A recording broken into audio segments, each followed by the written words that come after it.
Hello everyone and welcome to NIMN today, where we get to learn about NIMN, what are the new dynamics that will occur in NIMN given the fact that there's a new president in NIMN. Today we will be speaking with the immediate past president, Mr. Idorenyen Enang, who has served the institute for 4 consecutive years. We're going to learn about how it was with him, steering the wheel of the great institute and what the future will behold for our dear institute. I am Ogale Abikele and it starts now. Nice to have you, Mr. Idorenyen Enang. It feels so great to be sitting here with the great president of our institute who has served for 4 years, and the impact is still very visible for many marketers of the institute. I would like to learn about what were the challenges, because we indeed know that there were challenges you had to grapple with. There were headwinds you had to come head on, to confront, to bring the great institute to where it is today, and a place where Mrs. Bolajoko Ajayi will have to build on. So tell us what the challenges were for you, steering the wheel of this great institute. Thank you very much, Ogali. And if I really go from scratch to end, we'll probably be here for days on ended. But let me try to put them in bits and buckets and, situating it within the 2-year, 2-term structure. So the 4 years is a culmination of 2 years per term as indicated by the Act. And so doing that 2 plus 2 automatically gives you the 4. The first 2 years for me, coming in as president, really, I must say, was an eye-opener. But in doing that, I must also give a bit of a background. I was elected first vice president at the time the past president, Tony Agamame, was president.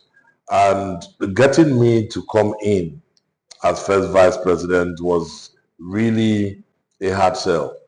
And I'm using this opportunity to pen down some things for the records.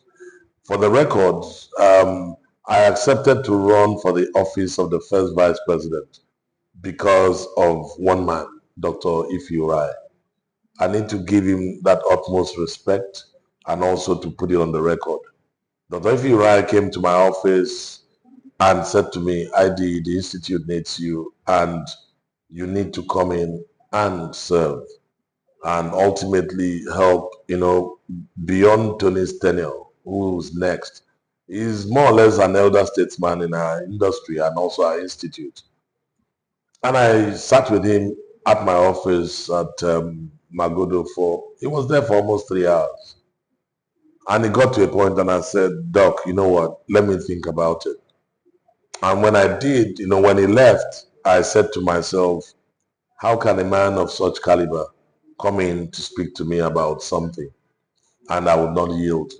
Because frankly, at that point in time, I had several responsibilities. I mean, I was sitting with my alumni association as deputy president. I had a compendium of roles that I was sitting in. And did I want to, barge into the professional body management and knowing fully well that NIMN had a lot of issues? I wasn't ready. Ready in the sense that I just was not ready for all that teeth. But when Dr. Rai left me, I had to ask myself one question. What would my son say? My son is one character of a person who would always push you in a way you would not expect. In the course of my career, whether it was the companies I joined, I found that I was always going into a space where things needed to be fixed or needed to be reset. And so I then thought about it that Akanima was going to wake up one day and say, Dad, this institute, you're a marketer, how come your institute is now moribund? What did you do about it? And I'll not have an answer. So I said, given what Doc has come to do, I'll give it a trial. So I offered then myself for first vice president. And of course that morphed into, there was an election. Even that election was I had the incumbent. I had 2 other ex-council members, Kachi Onubogu, and then the lady from Port Harcourt, our colleague, a fellow. So we're four that jostled for that seat. And story for another day. So I became first vice president, and then the office of the president was open. And at that point, I just said to myself, no, I don't think I want to continue. Let me just stay back. But I must say that as the first vice president, I had to raise a team, and I had said to the president that we needed to set up a strategy committee, and I had to pick my team. In that team was the current president. She was my vice chairman. I had Tosin, and I had the late Motunde Rashid Yusuf. So putting all of that together, we needed to go in, and I wanted us to set capacity development and how do we get coaching and mentoring to stream through.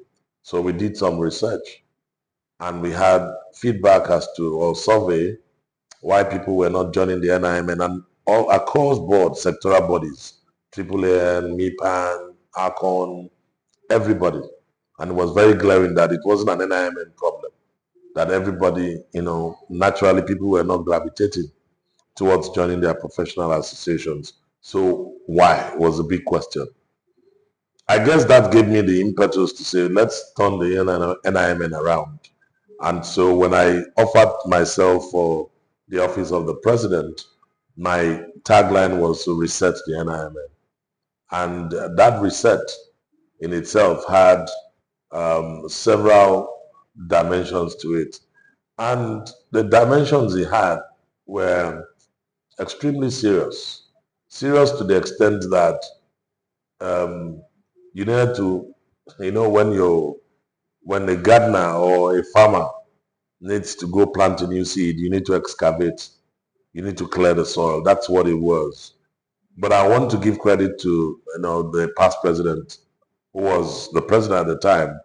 Tony had just come through 5 years. He was there from 2006, I think, to 2021. And for those 5 years, sort of, you call it 5, he had managed to clean the stable.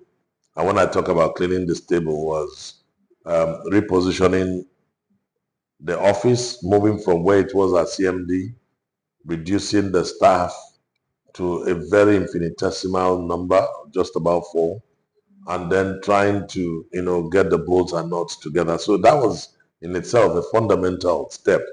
And then we had all kinds of, adversarial effects. So it was a storming ground. But coming in for me, it was important that reset needed to happen. And all I did was to, first and foremost, having won the election and be sworn in, I got my colleagues in council to accept we had a retreat. And that's where I put out more like a pathway, a plan to say, these are the 4 things we need to do. We need to drive marketability of our institutes. We need to, get the best out of our people. We need to also drive for sustainable revenue. And more importantly, we need to open up a new vista through global affiliations. So that was very clear, and that in itself, riding on my campaign, every aspect of my campaign, I would say to the glory of God, looking back today, we met and exceeded. And so we started the journey. Members engagement. Started the journey by engaging with all the groups. I went around the country subject to availability of resources. And let me say this. I visited what you would call the chapters at that time. Many were moribund. You get to a place and they say, oh, we have this chapter, and you get there, it's just one person and nobody there. I went round because at that time also, that trip couldn't be a trip that I'll take on and expend so much. I had to fund a large part of my movement. And that's one thing I need to say here, that, and I hope I'm able to pen this, getting to steer the ship of a professional body like ours, where financial obligations are not as consistent and stable, can be a tall order, especially if you're sitting there. So recasting the entire pie was what I just needed to do. And we started the journey. The first thing was to see how to get people, get that engagement. So I started what you'd call the town hall meeting. I made sure every quarter I'll tell folks this is what to expect down the next quarter, and this is what we have done so far. And to the glory of God, that has been a practice that I started from scratch. And it helped to sensitize people. But you see, the apathy or lack thereof, people not joining, wouldn't be my fault because we opened the channel for information and to meet. So engagement of the members was key, and I stretched that to the academia. I went around different universities, met with the DVCs, I mean, it's so amazing because when you look back, you just see that some of the things that have happened, like Uyo, for instance, I know how many times I had to go to Akwa Ibom and the universities, and even University of Calabar. I know University of Port Harcourt, going to Edo. I also went to Delta. I went to the north. I was at Kaduna. I went to Jos at one point, and then Abuja. You know, taking all then the east. I did the east once, but when you look at the entire spectrum, you now realize that um, the institute meant different things to different people. There were a group of people that said, I need the institute to help me because I want to use the certificate. I want to use the certificate. Pay your dues. Why should I pay my dues? What is the institute doing for me? Meanwhile, this person is saying, I want to use the certificate. One thing you'll find common drive is that, and that I now also found, was that people were asking about the benefits of the institute, yet many of them needed the certificate. So there's something wrong.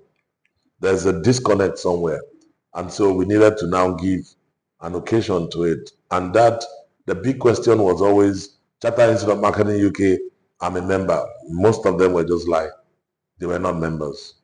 Because before I took on that mantle, I was a fellow of the Chartered Institute of Marketing UK. And I didn't apply for it. I make bold to say I was, and it wasn't honorary. You know, I was given, when I was MD of Samsung, a representative of CIM UK presented my fellowship to me. I still have my badge there. So when I heard all of those things, I said to myself, okay, tick, we have to get CIM in, and I began the process of engagement. And today, we've signed an MOU. We are working through the nitty-gritty on the critical aspects of it. So that's one tick. The second part was really looking about diversity. Number one, we didn't have young people. Number two, we didn't have women. We had women in a sparse, you just see like a sprinkle. If you come for our conferences, you find, I'm sorry, I'm just trying to use that to describe a sprinkle of women. And this was not well. And I am a firm believer that women really have great potential and can turn around any space.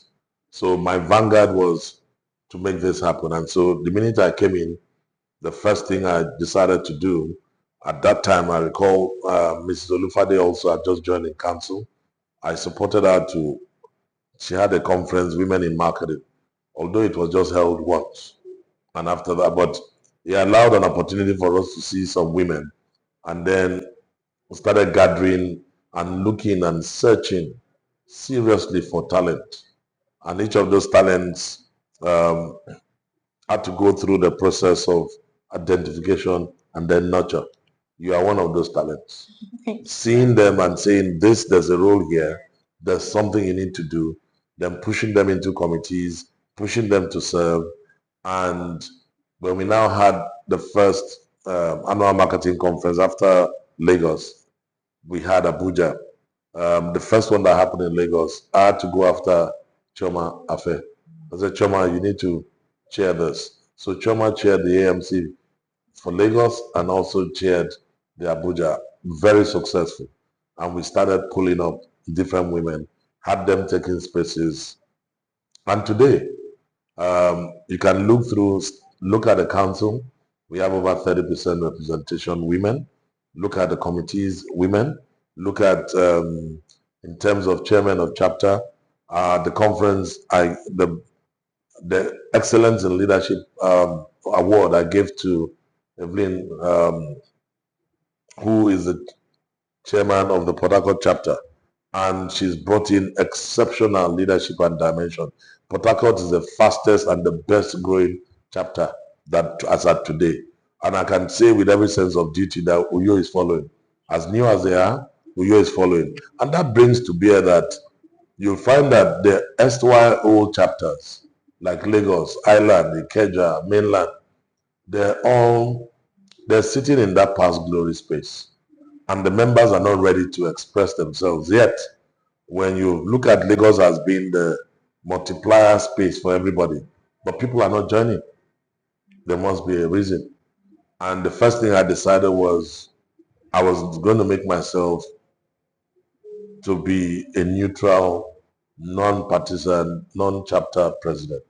So I withdrew from staying and being identified by any chapter, because any decisions or steps I take will be said to be seen you're favoring one against the other. Then we got into chapter development.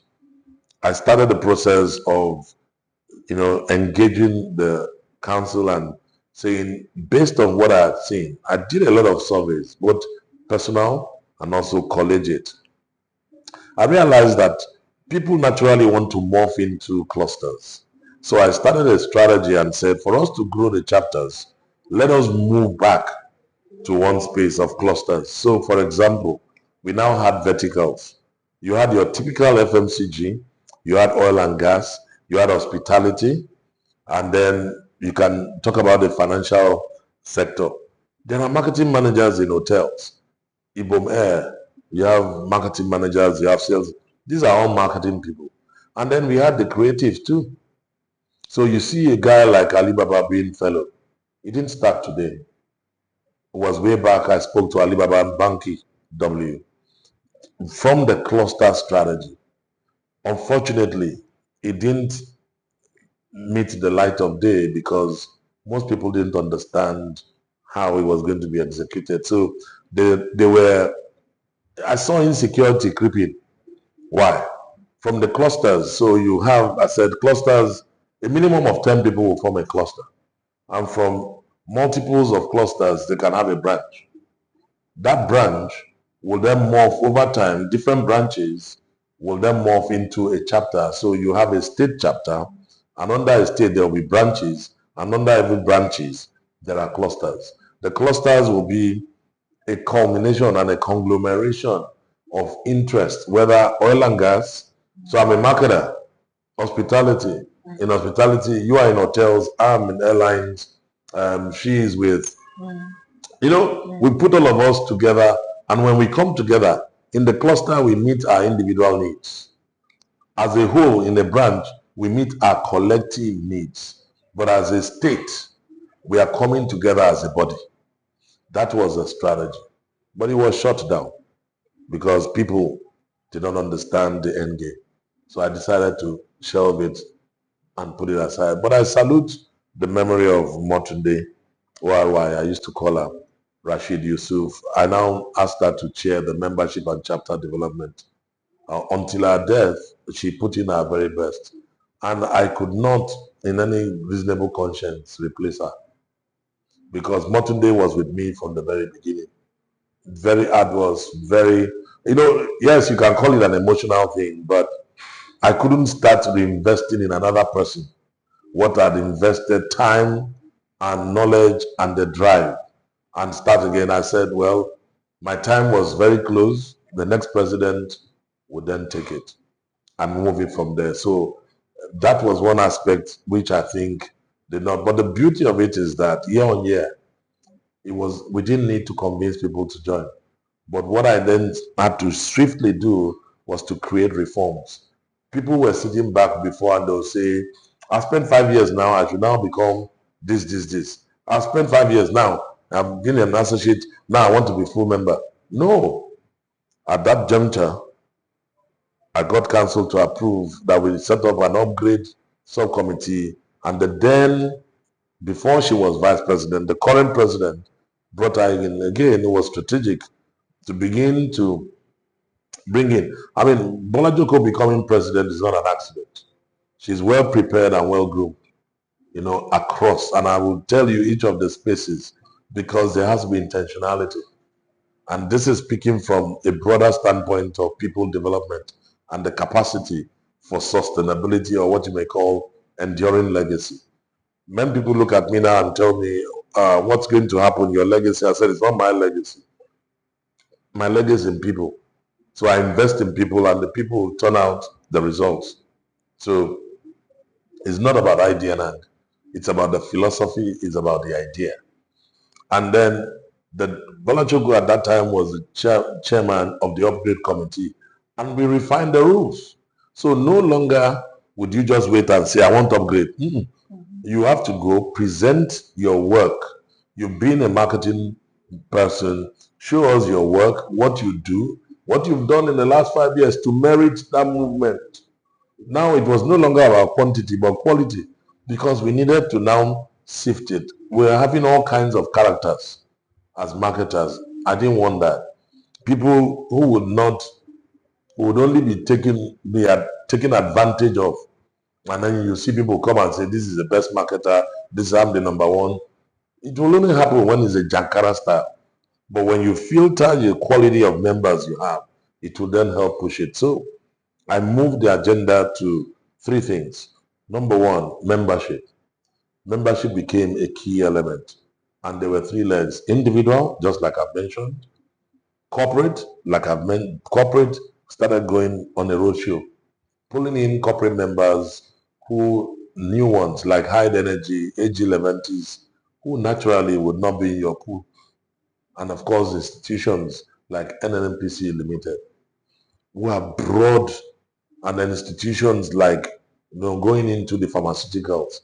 We looked at it differently. And by extension, NTA, you'll be amazed that across the country, every station, every state, I beg your pardon, has an NTA station. And then the current DG was the executive director marketing. We worked together on a strategy to see how we will help develop the managers, the marketing managers, and ultimately they will become the signpost for NIMN in each state. So that was the plan. But because the cluster and the branch strategy was not affected, it killed that dream. But it was in play. So you find that a lot of ideas that may have been implemented with people supporting would be in a better place, to be honest. But I don't cry over spilled milk. I move on. And moving on was to look at learning and development as a key element. And for me, rather than NIMN being seen as an activity-based institute, we needed to look at it from the lens of the people. That thought leadership was key. Let's move from being activity. They know us because we will hold a marketing conference. Oh, they know us because fellowship investiture. And after that, what happens? No. Let's see how, first and foremost, we're going to weave in and what I call the marketing week. Work towards that destination. So in doing that, I started looking at how we could enhance the quality of our marketing engagements through learning and development. The only way it would work would be strategic partnerships. I contacted Akon, the current DG. I contacted CIM. I contacted CIMG Ghana. I supported them to get their charter status. And that's why they are partners today. So when you take external and of course of recent, the NIPR, and basically coming to the place, we are one industry. Why are we all sitting in spaces? And everything starts and stops from the hub, marketing. Can't we come together? You had the NIPR president say it. That is how it happened. So rather than this whole specialization, no. I always tell people that the foundation and the house is marketing. The different rooms are the specializations. But people just believe, oh, I'm a digital marketer. I don't need PR. No, you are not rounded. And that's why, for me, given the fact that I rose from being a little boy to being a man, that process of being a management trainee and becoming a marketing expert, a continental marketing resource, and a global marketing resource, I must say, and identified as such, I knew that the churn rate, marketing managers, marketing director, people slip off. We didn't have marketing people becoming CEOs.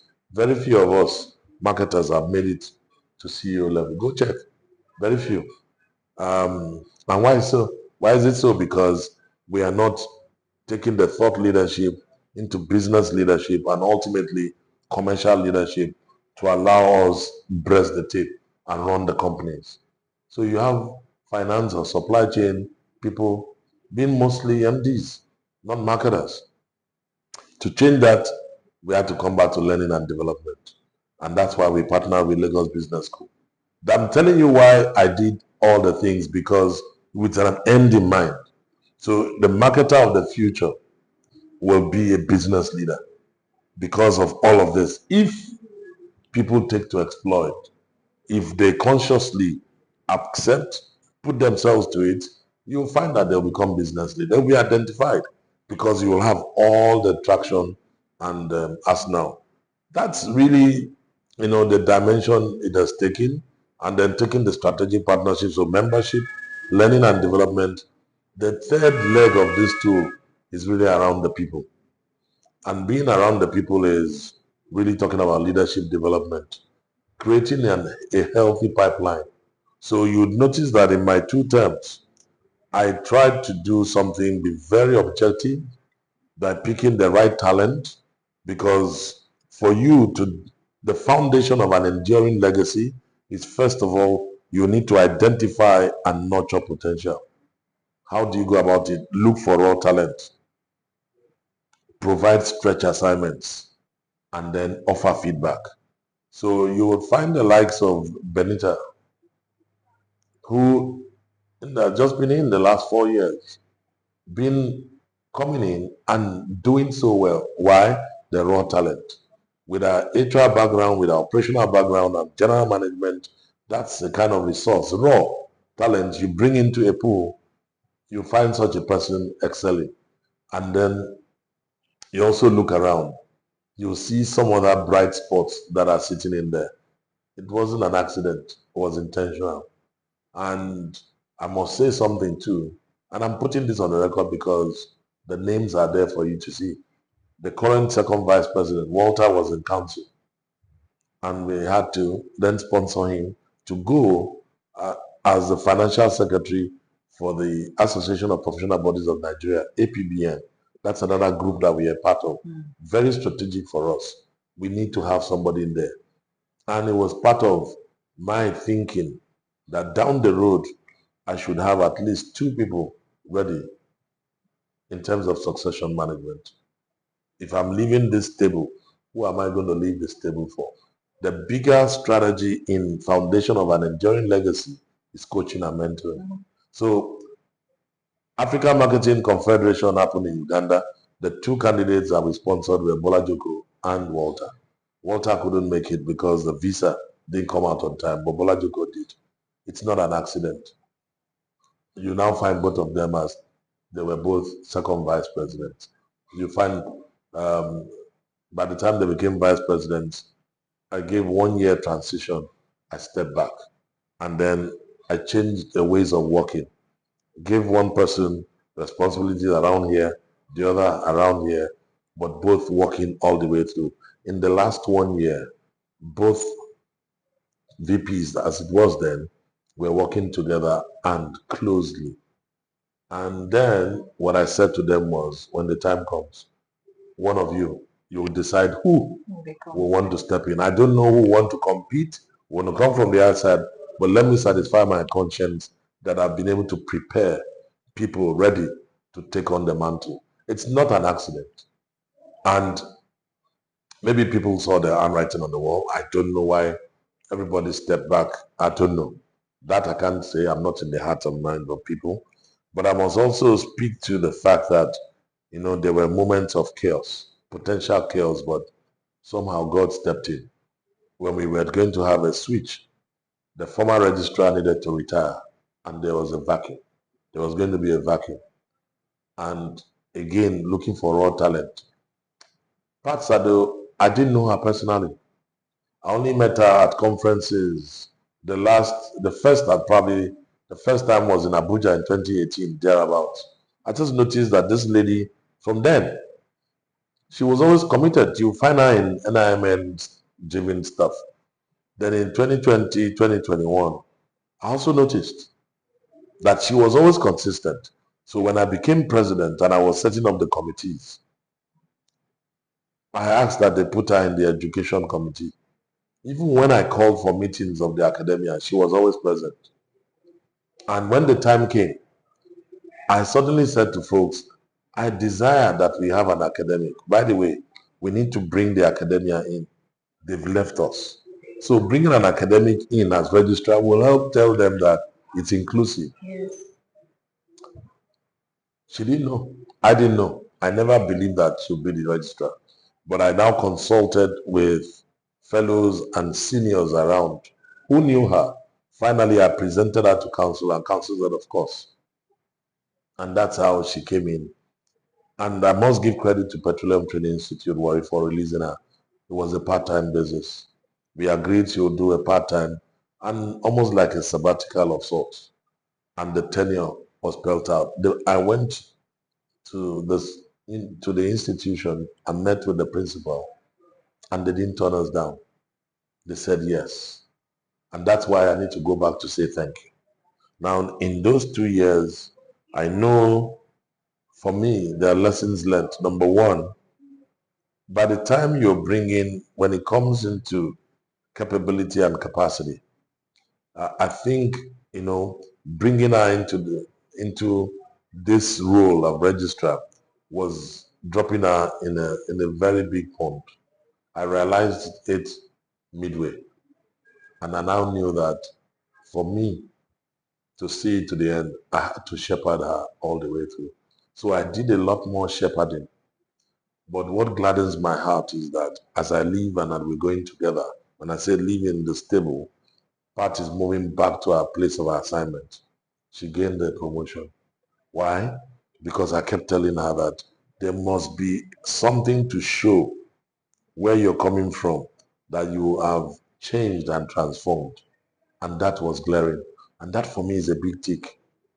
And of course, beginning the process of getting another registrar. So, I mean, Ogali, if I tell you that it's a long story, this can only come if I'm going to sit down and run a proper documentary of pen the thoughts in my book. And I'm grateful to God, I did mention in Abuja that Uyo was going to be the place I would check out from. I said it and I said by the grace of God, and God honored it. Uyo was the place, my homeland, my homestead, and I wanted everybody to come and see that there are still great things that come out of Akwa Ibom, and I'm one of them, that have been sent as an ambassador to come to the National Institute of Marketing at a time like this. But I didn't want it to be about me. I wanted a situation where when that day comes, I'll be able to, there'll be a galaxy of stars. It's not one star, no. A galaxy. And I'm glad that you would see all the students that have come out. You saw the inauguration of a chapter which had been in play, and you also saw the mesmerizing hospitality and the warmth of the people. But more importantly, it was a classic conference that ended with everything in place. Yes, plus or minus, things always happen, but the beauty of it, you can't take away. It was a very successful conference. So um, you asked for a summary. This is a summary that I'm giving to you. I don't know how many minutes. You actually gave me more than a summary, sir. This gives you the whole breadth of four, yes. And the days to come, we'll take it from there. Yes, your response is very encompassing. Really, I don't know what next to ask, but One thing that really stood out for me was your campaign promise, which was New Frontiers. We stood on the pillar Yeah, of, new frontiers. marketability, increasing the marketability of individuals. But the riding, word or tagline was New Frontiers, Yeah. for the institute. And we clearly saw how you really drove that into the hearts and minds of marketers and even into the marketing profession, as it were. But one thing that really, really stood out for me was the strategic partnerships and across the sectors. Given the fact that marketing is the mother of all profession, like you would say, and the other sectors are just, bits that makes up the whole. But what do you think the future would be for the marketing body, given the fact that you have made some intentional moves in trying to harmonize the entire system into one? We saw how NIPR and ARCON really stood out for the marketing profession during the conference. What would you think the future will behold for the Marketing Institute in Nigeria? Putting also into cognizance the relationship we have with other African, marketing bodies such as Ghana, that was well represented at the conference. What do you think the future will be for the marketing profession in Nigeria? Honestly, I think the future is very bright and not bleak. If and I don't want any pointers at me as a person, but it's just the grace of God. Number one, let me piggyback on what you had said. If you look at the the president and the presence of the NIPR president, the ACON DG, the AAM president, and of course the representative of X-Man. But more importantly, NIPR, ACON, NIMN, a tripod. We built that solid tripod. Now it's about leadership. So leadership, envisioning is one. When you envision, you need to engage. And when you engage, you evolve. So it's now, and this is where members need to sit up and understand that don't just vote anybody into leadership roles. Members of bodies, professional bodies, especially NIMN, watch so closely. Stop being sentimental. I mean, on a good day, there are certain individuals that should not even get into certain cadres of leadership. I'm not going to name names. I'm not going to speak to it. But I'm telling you, the quality of leadership. Ogali, I say this before God, who will judge, the living and the dead. I think God knew, and He knows. That's why it's God. Why I had to be in at a time like this. This institute was not in a good state financially. We had baggage and baggages that we needed to pay out since committed years before my former president. He tried his best. No, I don't want to start talking about the same people taking us to EFCC and all of that. But you will find weird commitments, ghosts from the past, and trying to settle all of that. And yet, you want to increase the dues. Well, 10,000 naira, who does that? Already, a 10,000 naira dues for an associate is 3,000. I almost wanted to speak Yoruba. How? Then fellows are sitting with 25,000 and saying, I'm a fellow. No, it takes leadership. Now, why do I say that? If I didn't have the experience of having run multinationals, I ran 1,400 companies, and I say that very boldly. That experience came to bear because having to manage the cash flow, having to manage and engage specific, go look at the numbers, you'll see the shifts in the finances and how we needed to do some things. Until last year that I said, come on guys, we can't. We need to increase this thing. And you heard at the conference where those guys who truly are leaders, are business managers, and they said, what are we doing with our dues at this level? Nobody can run at this level. But others, because they are not at that level, they don't understand it. So the future is a function of leadership. If you don't have the right leaders, it will crumble. I pray that we open our eyes, open our ears and our heart to understand that certain classes and certain individuals should not be given the mantle of leadership to run across board. Because if you do, you are shortchanging yourself. So that tripod cannot stand. Look at Mike Abui from Ghana. Mike is also a fellow. But you will not even believe that I have influence in China Institute of Marketing in Ghana. You will not even understand how the role I played to be part of them to get their chartered status. You know, a prophet does not have honor in this country. But what I like is that we've set the tone. We've said people should see this is what it is. For me, it was resetting. I came in on the reset first, and then, like you mentioned, new frontiers. The first 2 years was to reset, and then my second 2 years was about new frontiers. I've set and opened the new frontiers. African Marketing Confederation is happening in August. You can't wish NIMN away because we are foundational. You cannot take away. I want to see our bright minds. Who amongst our marketing directors can we take there? They are not interested, but how many of them are sitting in Nigeria feeling cool with themselves. Oh, I can send, they're delegating. That's why many of them will not become CEOs.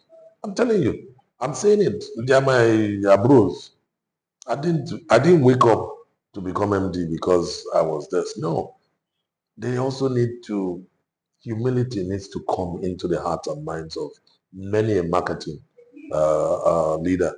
We're too full of ourselves. People need to calm down and come down from that high pedestal because there's a generation that will eat not just the grass, they will eat the cow, and then they will now come to the table and clear the table, but not understanding the process if leadership is not sorted. So the straight answer to your question is the future is bright. The foundation is laid. The purposeful leadership is it's encompassed and clear. What is left is the who. The who is the most fundamental piece, not the what or the how, the who. If you don't fix the who and you fix the what, how, when, where, and the who is faulty, everything goes. Everybody should be very mindful of it. You know what? I think I've paid my dues. Ogali, to the glory of God, I sit back today and I thank God for my life and I thank God for the future. In my professional career, I have headed my professional circle as president, National Institute of Marketing. All right? I was president of Advan for 2 years. I was vice president, regional vice president for World Federation of Advertising. I was elected in China in 2011 for 5 years till 2016. I pioneered and opened up WFA for Advan. So when you look at the pedestal of my career, God has taken me to the pinnacle. And somewhere, the recognition of service may have come from that for me to be appointed as a member of the Advertising Offenses Tribunal, the AOT. So when I look at my career, God has been faithful. I've done what I need to do. Now, what else? I go to my, when you talk about scholarly part, privileged. In my school, I attended Lagos Baptist Academy. I was deputy president for 2 terms. Though my old boys, they're still locking in the corners trying to abduct me. Let them hear, write it where I don't want. They can try and do everything. All my seniors, all of my juniors, they should leave me alone. I've served. I'm on the board of trustees of my higher school, serving FSS Ondo and all of that. I'm faculty at Lagos Business School. Now, scholarly dimension, God has helped me. The ministry of God. I attend the Citadel Global Community Church. I sit under Pastor Bakari. I'm in the leadership. I've been in leadership for a long time. So looking around all of that, what else and what next? I'm preempting your question. Yes, well I said. am I am an under shepherd. Yes. My job is to build individuals, businesses, and organizations. So when I tell you I'm a business and leadership coach, that's who I am. I'm a farmer. My job now is to nurture talents and make sure that the future leaders are secure, nurtured, groomed, and prepared based on the pathway that God has shown me. Thank you. Thank you very much, sir, for also responding to the next question that I had in mind. But I won't let you go unless you answer the next question, which is about the future of NIMN. Like you rightly said, you had prepared for today in terms of leadership. You prepared who would take over, bearing in mind that you had a legacy to build on, to continue, you know. So what exactly would you say to the newly elected president in terms of accomplishment and building on the successes of previous administrations? To be honest, I call her Bolaji. She's my sister, she's my bro, she's my president. Um, she has what it takes. And knowing what that seat is going to call for, um, it's going to be a bit, it will be a sort of, there's nothing that something must stretch you. There will be a bit of a stretch. And the stretch will come largely from the characters. You know, when you see people, you think they are normal human beings until you get close. You now say, I don't understand a spirit. There are many spirits that are wearing clothes. But with God, with grace, and with good support, and she'll be able to do it. And by the way, you know, she has a very strong bench. It could be either of them, could have been either of them. If between herself and Walter, they had come back to say, she would say, listen, Walter is the one. I actually asked them, you can ask them. I said that to them when they became VPs. I said that very publicly to them. I said, I'm waiting 1 year from now. We're going into a transition. I'm taking the backstage. Tell me, you guys will come back. And in May, I called them for a meeting. I said, so where's my answer? Who is going? They said, we have not talked about it. You are not serious. I'm waiting. And then I got the answer. Okay, we've talked about it and I'm going. And I said, you have my full support. So I believe that she'll bring in the flair. I mean, the foundation is there. Let me tell you, CIM UK, Bola Joko has been in my CIM UK team all this while with Walter. Mm-hmm. I'm telling you, they'll know her. Now, AMC, African Marketing Confederation, she has been there. I told you, Walter also from 2 years ago. So this is not an accidental thing. So she's more, it's like a glove. What I want you to look at, let me use that analogy and close.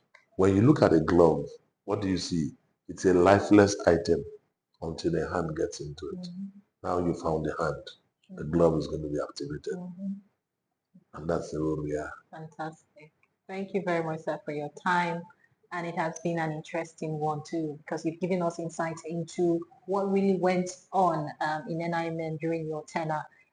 Given the fact that you prepared the ground ahead, and so we have this confidence in the new leadership of Dr. Mrs. Bolajuko Ajayi to be able to build on what you have clearly started in terms of developing the marketing profession in Nigeria.